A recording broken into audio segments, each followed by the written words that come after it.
పూర్తి సమాచారం వాట్సాప్ ఛానల్లో జాయిన్ అవ్వండి. అన్ని విశేషాలు ఎప్పటికప్పుడు తెలుసుకోండి. ఈ శకునాల విషయంలో మనిషి బతుకున్నప్పుడు కొన్ని రకాల ఫలితాలు, ఇప్పుడు మనిషి శరీరం విడిచిన తర్వాత ఆ సందర్భాలలో అందరూ ఒక చోట సమీకరణ అవుతారు. అక్కడ కూడా ఏమైనా శకునాలు మనకు ఫలితాలని ఇస్తాయా? ఖచ్చితంగా. ఎలాంటి శకునాలు? ఎందుకంటే మనం బ్రతుకుండగా నలుగురు మాట్లాడుకుంటాం. ఉదాహరణకు మాట్లాడుకుంటున్నప్పుడు మనందరం నాటకమే, నిజం ఉండదు. ఇప్పుడు మీరు నాతో మాట్లాడుతున్నదంతా నాటకమే. నేనైతే నమ్మను. ఎందుకంటే మాకు ఆత్మజ్ఞానం ఉంటుంది. నేను మీతో మాట్లాడుతున్నా, మీ ఆత్మే నాతో మాట్లాడుతుంటుంది. మీరు మాట్లాడరు, మీ దేహమే మీ ప్రవర్తన, కానీ మీ ఆత్మ నేను మాట్లాడుతుంటాను. సో అది నిజమా అబద్ధం అనేటువంటిది దానికి అనుసంధానం జరుగుతుంది. ఇది తెలియనప్పుడు మనం నలుగురు కూర్చొని సమావేశం జరుగుతున్నప్పుడు ఒకరినొకరు మోసం చేసుకోవడమే జరుగుతుంది. దీనివల్ల ఏమవుతుందంటే వీళ్ళల్లో ఉన్నటువంటి ఉగ్ర దుర్మార్గపు బుద్ధులన్నీ ఉంటాయి. వీటిని మేము భూత ప్రేతాలు అని అంటారు. ఎక్కడెక్కడో ఉండు భూత ప్రేత పిశాచాలంటే ప్రత్యేకించి తయారు చేసి రావు, ఇవే అవి. అందుకని మనం అంటే ఇప్పటికీ అంటుంటాం కదా, ఆకలి తీరిక, కోరిక తీరిక, రకరకాల తీరిక చనిపోతే నువ్వు ప్రేతాత్మ అవుతావు, లేకపోతే ఇంకోటి అవుతావు అని అంటాం. మన నానుడి భాషలోనే ఉంది అది. ఇప్పుడు ఉదాహరణకు ఒక వ్యక్తి జీవుడు వెళ్ళిపోయారు. ఎక్కడికి వెళ్ళిపోయాడు? దేహాన్ని వదిలి ఆత్మ వేరు చేయబడి వెళ్ళిపోయాడు. ఇప్పుడు ఈ పార్థివ దేహాన్ని తీసుకెళ్ళి చేయాల్సిన దహన కార్యాలు చేసేస్తుంటాం. మరి మరణం ఉన్నది శరీరానికే, ఆత్మకు లేదు.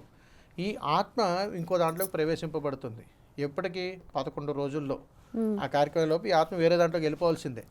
ఈలోపు ఈ దేహం కోసం ఇక్కడ కూర్చున్న వాళ్ళందరూ మాట్లాడుకుంటారు, చూసారా?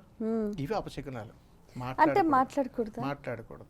బ్రతికుండగా వాడి విలువ నీకు తెలియలేదు, ఏమీ మాట్లాడలేదు. అది చనిపోయిన తర్వాత నిన్నేనమ్మ మా ఇంటికి వచ్చాడు, మొన్నేనమ్మ వచ్చాడు, నిన్న ఎలా జరిగింది, అక్కడ ఎలా జరిగింది, ఇంత మంచోడు అంత మంచోడు. బ్రతికుండగా నువ్వు గుర్తించలేనప్పుడు మనిషి దేహానికి నువ్వేం చెబుతావు? ఇది అపశకునం. ఓకే.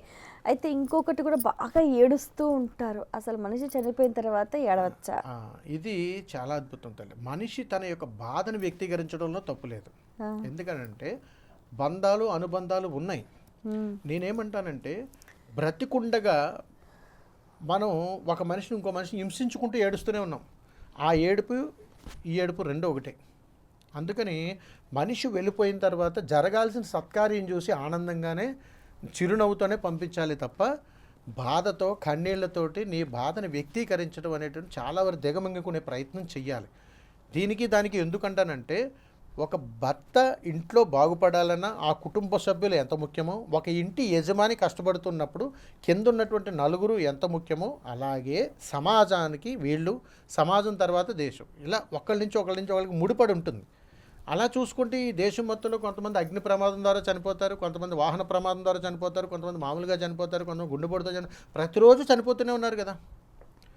ఒక కుటుంబం పరిధి వరకే ఆ ఇంట్లో ఉన్న నలుగురిలో ఐదుగురిలో ఎవరో ఒకళ్ళు నలుగురు అలా వెళ్ళిపోతూనే ఉంటాయి. ఎవరు శాశ్వతం కాదు.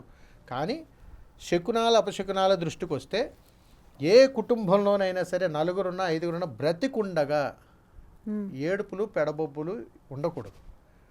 ఏ కుటుంబంలో కూడా నీ ధర్మం నీకు అది రాసి ఉంది. ఆ ధర్మాన్ని నువ్వు నిర్వర్తించాల్సిందే.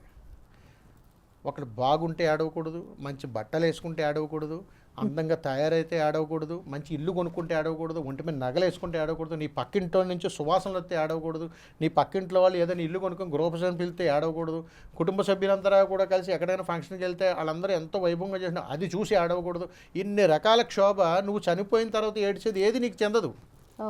ఎంతమంది ఏడ్చినా అది నీకు అందదు. అందుకని చనిపోయిన తర్వాత మనం కాస్త కూస్తో బాధను దిగమింగుకొని మంచి మాటలు మాట్లాడాలి తప్ప బాధాపూరితమైనటువంటి మాటలు అక్కడ మనం మాట్లాడకూడదు. దీన్ని ఆత్మక్షోభ అంటాం. అందుకని ప్రేతడు ఆనందపడ్డు.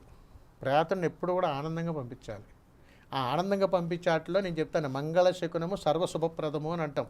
అందుకని ఎప్పుడైనా మీకు అలా మంగళం ఎదురవుతున్నప్పుడు ఒక్క నిమిషం అక్కడ ఆగి దిగి నమస్కారం చేసుకోండి చాలు. ఓం నమః శివాయనండి. ఓకే. నీవు అప్పటి వరకు జీవితంలో చేసిన కర్మలను పోయినట్టే. అంత మహత్యం ఉంది అందులో. కానీ అది తెలియాలి. ఇప్పటికీ తప్పించుకుంటాం మనం.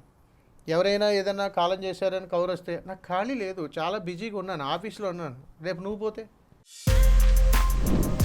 For more videos like this, subscribe Big TV channel.